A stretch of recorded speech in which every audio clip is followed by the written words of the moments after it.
Denise POV.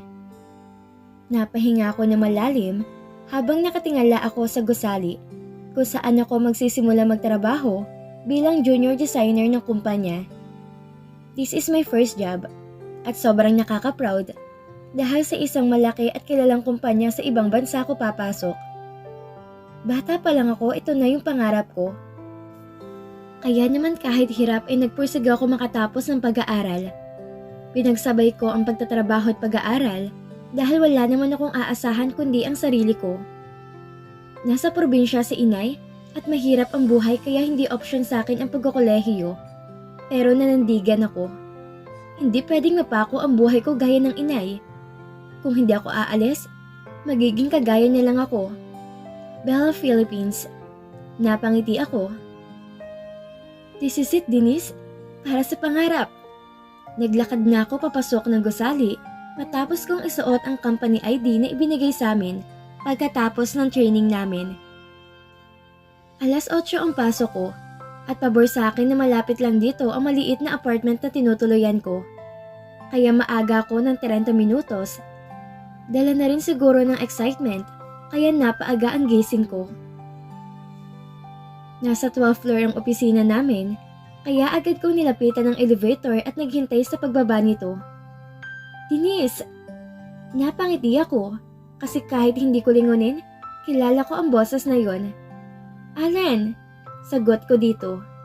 Aga natin sabi niya at saka pinitik ang noo ko. Wag nga! Inis na sabi ko. Gawi kasi niya yun tuwing nagkikita kami. Anak sa Ellen ng landlady namin. At isa siyang ramp model na unti-unti nang nakikilala. Mabait siya at naging kaibigan ko na din. Siya ang takbuhan ko noon pag medyo short ako sa budget. At palagi naman siyang handang tumulong. Teka, anong ginagawa mo dito? May gosi ako dito. Masayang sabi niya. Kaya naman natuwa ako para sa kanya. Wow! Good luck ha? Uy, pag kumita ka, libre mo ako ha? Biro ko dito kaya pinitik na naman niya ang noo ko. Oo na, mapagsamantala ka talaga. Sakay naman niya sa biro. Napalingon kami sa elevator nang bumukas ito, kaya sabay na kaming sumakay. Sa 20th floor siya kaya mas nauna akong bumaba. Good luck, Denise! Habol niya pa sa akin bago sumara ang pinto. Hinanap ko ang cubicle ko saan nakalagay ang pangalan ko at nakita ko naman agad yon. May ilang kasamahan akong nandoon at nakaupo niya sila sa mga pwesto nila. Unti-unting nagdatingan ng iba pang kasamahan ko kaya nagsimula na maging maingay. Yung iba matagal na siguro magkakilala bago napasok dito. Yung iba naman, ngayon palang pinakikilalang mga sarili nila. Denise! Masayang tawag sa akin ng isang tinig at nang mag-angat ako ng tingin ay nakita ko si Micah. Kasabayan ko to sa training noon. Mahika! Tumayo ako at nilapitan siya. Wow! Nakapasa ka din pala? Sabagay, magaling ka naman talaga. Puri niya sa akin. Ikaw din naman. Mabuti nga't nandito ka, may makakasama ako. Sagot ko sa kanya. Magkatabi lang ang cubicle namin, kaya naman sakto lang para nakakausap ako. Natahimik naman ang lahat nang pumasok si Mrs. Ocampo. Siya ang in charge ng mga baguhang kagaya namin. Settle down everyone! Utos niya, kaya isa-isang nagbalikan sa upuan ang mga kasamahan namin. Okay, bilang parte pa rin ng training program nyo dito sa Bella Philippines, ibibigay namin sa inyong una nyong assignment. Panimula ni Ma'am Ocampo. You will be asked to design outfits na pwede nating isama sa darating na summer collections. 2 design ang required at kailangan maispasa nyo yun mamayang hapon. Understood? Yes, ma'am. Sabay-sabay na sagot namin. Hindi pa nakakaalis si Ma'am Ocampo nang pumasok sa pinto ang 3 lalaki na nakasuit. Malalakas ang dating nila at masasabi kong napakagwapo. Nagbulungan ang mga kasamahan ko. Habang ako naman ay nanatili lang ang mata sa 3 makikisig na lalaki sa harap namin. By the way, juniors, this is Mr. Tristan Montefalcon. Siya ang owner ng Bella Philippines at tagapagmana ng Bella International. pagpapakilala niya sa lalaking nasa harap. Nakapamulsa ito at dahang-dahang iginala ang paningin sa amin. Nagsalubong ang mga mata namin for a brief moment hanggang sa nakita ko ang pagkunot ng noo niya. Napayuko naman ako dahil ayoko namang salubungin ang mga mata niya at masabihan ako ng bastos. Nandito din si Mr. Jonas Serrano at Mr. Daryl Valencia, mga co-owners din ng company. Dagdag pa ni Ma'am Ocampo. Good morning po.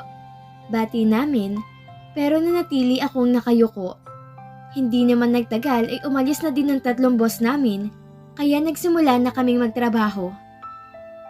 Nag-isip muna ako kung anong concept ang gagawin ko bago ko simulan ang pagguhit.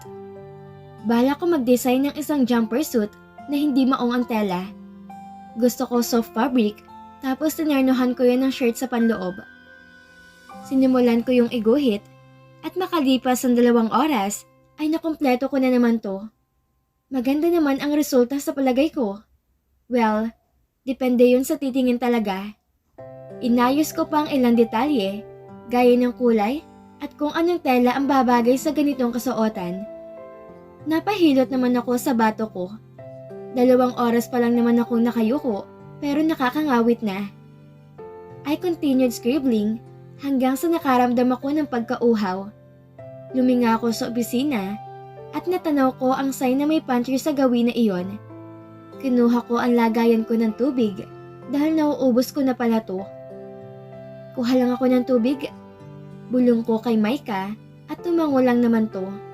Dumiretso ako sa pantry at nakita ko naman ang water dispenser doon. Silaninan ko ng tubig at dahil sa pag-iisip sa susunod na design ko, ay hindi ko na malayang may pumasok pala. Muntik na akong napahiyaw na sa pagpihit ko, ay nakita ko si Sir Tristan na nakatayo at nakasandal sa pinto. Sir? Gulat na sabi ko, pero ngumisi lang siya.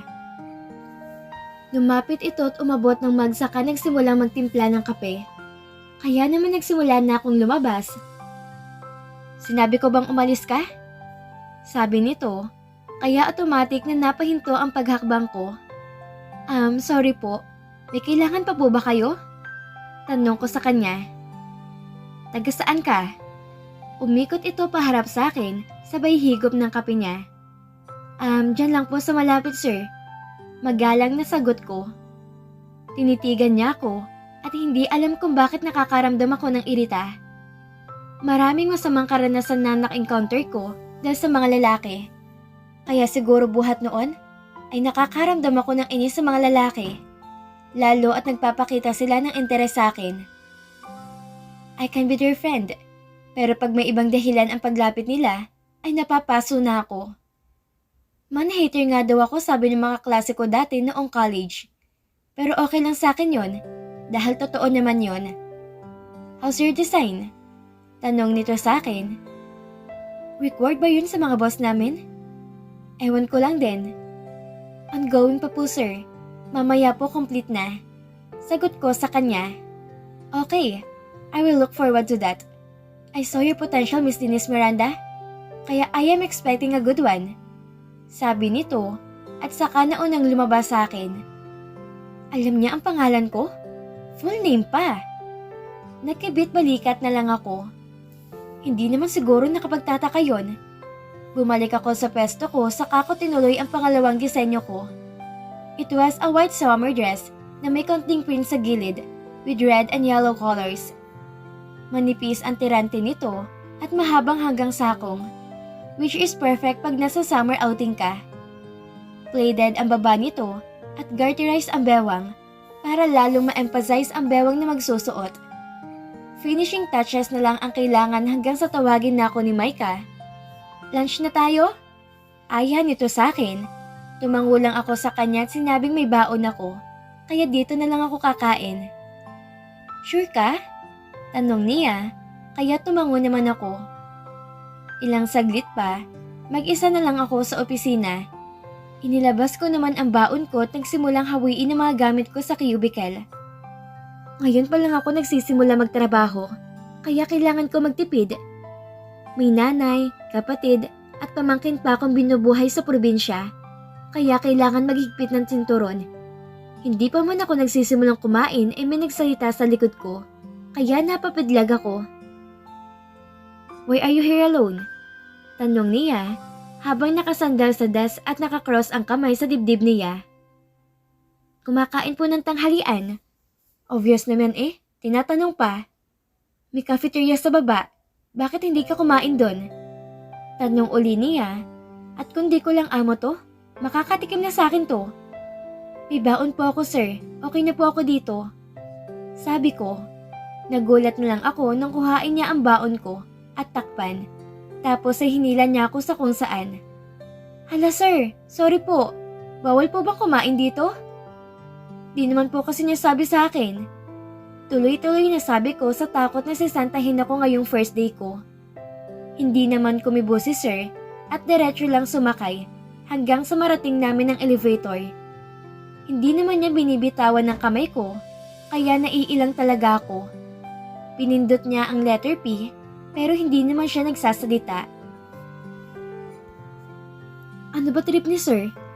Pumasok kami sa office ni sir habang hawak pa rin niya ang pulsuhan ko. Hindi ko naman magawang bawiin dahil baka magalit sa akin at sisantihin ako. "Maupo ka." Utos niya sa akin, kaya sumunod na lang ako. Maya-maya pa bumukas ang pinto at iniluwa noon ang sa tingin ko ay sekretara ni Sir Tristan. May dala tong paper bags at base sa amoy, pagkain ang laman nito. Inilapag niya yon sa harap ko kasunod si Tristan na naupo na din katapat na upuan. Inilabas niya ang mga nasa paper bags at inayo sa lamesa. Inabutan niya ako ng isang pack at kahit naman ayoko, napilitan akong kuhain. "Eat that. Malamig na yung baon mo. Hindi maganda kumakain na malamig." Utos ni Sir Tristan sa akin. Sayang naman kasi sir yun. Isa pa sanay po ako sa ganon. Hindi naman po kasi ako mayaman. Katwiran ko sa kanya. "Eat.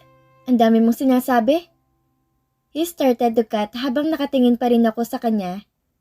Hindi ko talaga maintindihan ang trip ng amo kong to. "Kakain ka ba? O susubuan pa kita?" Hindi naman siya nakatingin sa akin, kaya napabuntong hininga na lang ako. Nagsimula na din akong kumain habang nagugulahan pa rin ako sa kinikilos niya.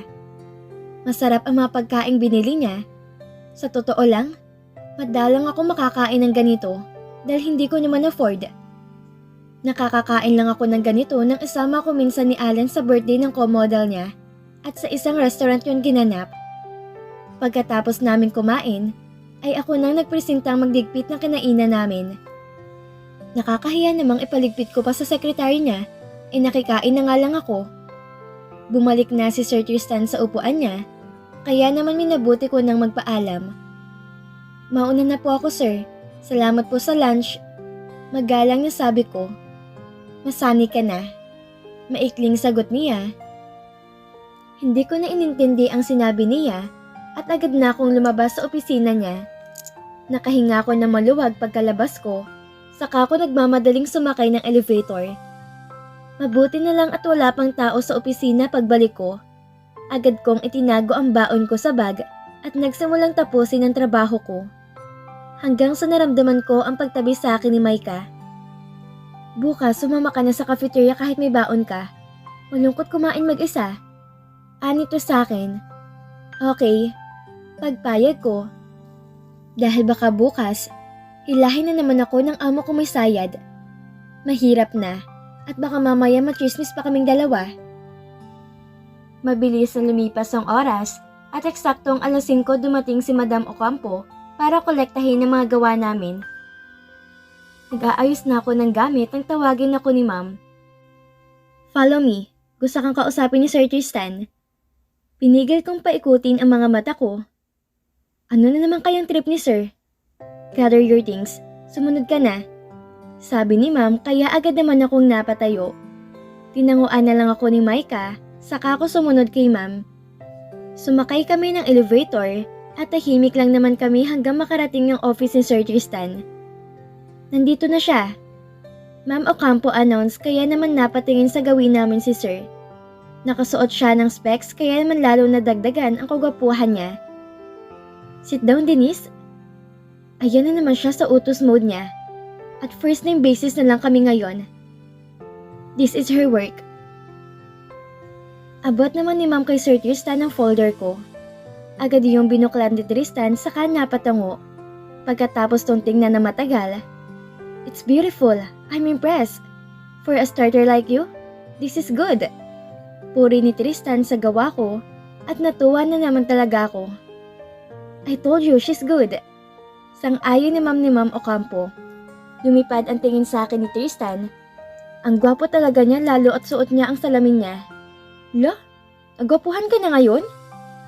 Pilit kong iminaksi ang nararamdaman ko. Gwapo siya, oo, pero yun lang yun. Simula bukas, dito ka na mag-oopisina sa tabi ko. I will let someone from the design team train you para mas mahasa ka. Sabi ni Sir Tristan habang nakatingin sa akin. Po? Nagulat ako sa sinabi niya at hindi ko to inaasahan. Did I just got promoted? Ipapaayos kong kontrata mo after a week. So I expect the best from you. Po? Totoo po ba yung narinig ko? Hindi ba ako nabibingi? Ibig sabihin may kontrata na ako sa Bella Philippines? I don't like repeating myself, Denise. Inayos nito ang folder ko at saka tumayo. Saka napatayo na din ako. I'll go ahead, sir. Paalam ni Ma'am, kaya naman pumihit na din ako kasunod nito. Mauuna na din po ako, sir. Salamat po. Pangako po, pagbubutihin ko po. Nakangiti kong sabi sa kanya. Sinabi ko bang pwede na? Masungit na namang tanong nito sa akin. Napaharap uli ako kay Sir Tristan. Kinuha niya ang coat niya at sinuot pagkatapos hubarin ang salamin niya. He got his phone at car keys at saka ko hinila palabas ng opisina niya. Sir, teka lang po, saan na naman po tayo pupunta? Tanong ko, pero hindi naman siya nagsalita. Diretso lang kami sa isang silid na nandito din sa floor na ito. Halos itulak na nga niya ako papasok. Pagpasok namin, ay nakita ko na nasa showroom pala kami ng Bella Philippines. Binitawan naman ako ni Sir, kaya malaya ako nakapaglakad sa loob. Nahipo ko ang mga damit na nasa manikin. Ang gaganda nila, kaya naman naisip ko. Sana balang araw, makita ko din ang mga disenyo ko na nakadisplay din dito.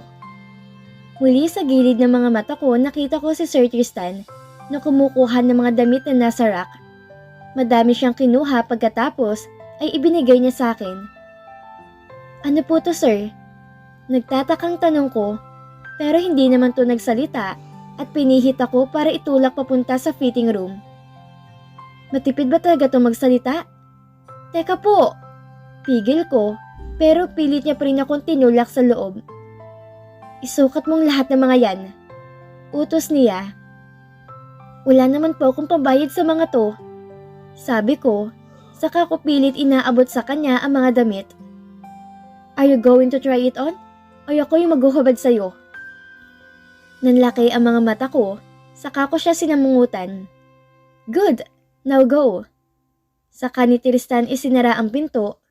Wala akong nagawa kundi sundin siya.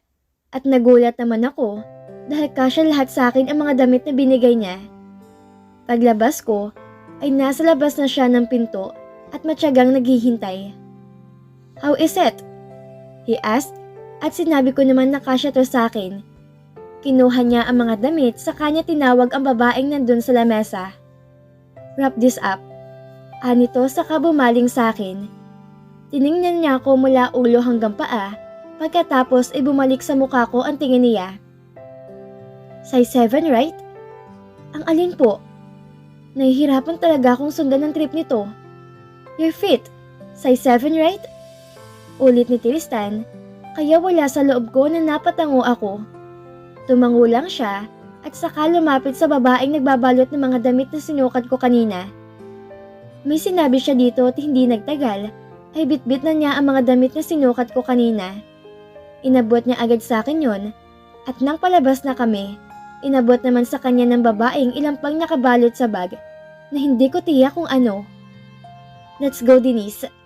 Anito kaya sumunod na ako dito Matapos kong tumango sa babae at nginitian ito. Sumakay ulit kami ng elevator at sa basement kami ng building nakarating. Tumunog ang alarm ng sasakyan, saka ipinasok ni Sir Tristan ang bitbit niya sa loob ng kotse. Kinuha din niya ang hawak ko, saka ako pinasakay sa passenger seat. Nagugulat at clueless ako sa inaasta ng amo ko dahil mabilis ang mga pangyayari at hindi ko magawa magtanong kanina kung ano bang ibig sabihin ng ginagawa niya. Nang makapasok siya sa loob, ay napapikit ako nang lumapit siya sa akin. Diyos ko, super lapit ang mukha namin. Naakala mo ba halikan ako? Pero ikakabit lang pala yung seatbelt ko. Assuming ba ako? Siyempre hindi. Binuhay na niya ang sasakyan at saka nagmaneho palabas ng basement. Sir? Finally, nagawa ko magsalita para sana tanungin ko ano bang nangyayari. Medyo tamad niyang sabi sa akin. Sir, wala po akong ibabayad sa mga damit na yan. Matapat kong sabi. At kung ikakaltas naman sa sahod ko, baka abutin ako ng taon para mabayaran ng mga yon. Wala ako sinabi na bayaran mo. Use that habang pumapasok ka sa kumpanya. You are a designer. Dapat may class ang mga damit mo. Para naman akong napahiya sa sinabi niya. Pero hindi naman pangit ang suot ko ngayon ah. Okay nga lang dahil yun lang naman ang afford ng budget ko. Nasaan ang lugar mo? He asked, kaya naman itinuro ko na lang sa kanya ang direksyon. At dahil malapit lang naman kami sa opisina, ay nakarating kami agad. Agad siyang bumaba ng sasakyan, kaya sumunod din ako. Kinuha niya ang mga paper bags at inabot sa akin. I'll see you tomorrow. Mag-report ka kay Ma'am Ocampo bukas. Alam na niya ang gagawin niya. Bili nito. Sige po sir, salamat po. Ngumiti siya at kumabog agad ang puso ko. Pagkakita ko sa ngiti niya, first time na nakita ko yon at lalo talaga siyang nagiging gwapo sa paningin ko. Laway mo oy! Napapidlag ako at napalingon at hindi nga ako nagkamali. Nakita ko si Allen na tila may inis sa mukha niya habang nakasunod ang tingin sa papalayong kotse ni Sir Tristan. Anong meron? Bakit kayo magkasama ng presidente ng Bella? Tanong niya habang sinasabayan ako papunta sa apartment. Ipinasa ko ang mga paper bag sa kanya para makuha ko ang susi sa bag ko. Nag-shopping ka ata? Tanong ulit nito pero hindi ko na sinagot at dire-diretso na akong pumasok sa loob habang kasunod naman si Allen. Denise! Inis na tawag nito dahil siguro sa hindi ko pagsagot sa kanya. Ano? Sigaw ko din, sabay upo sa sofa. Ang sabi ko anong meron? Bakit ka hinatid ni Sir Tristan? Siguro naisip niya may hirapan ako mag-commute kaya hinatid ako. Simpleng sagot ko dito. Denise, huwag ka masyadong makipaglapit kay Sir Tristan. Hindi mo kilala kung anong pagkatao niya. Alan warned, kaya naman napaangat ang kilay ko. Nagmamagandang loob lang yung tao, Allen. Wala naman siguro masama doon. Sabi ko dito. Pinapaalalahanan ng kita, Denise. Malikot sa babae ang grupo ni Sir Tristan. Baka mamaya, ikaw nang susunod na biktima niya. Kwento ni Allen, kaya naman nanlalaki ang mga mata niya. Hindi ako kagandahan para magustuhan ng isang Tristan Montefalcon. Ang layo kaya namin. Malamang ang tipo nun, yung mga modelo sa mga artista. Suway ko dito. I'm just concerned, Denise. Ayoko masaktan ka kasi kaibigan kita.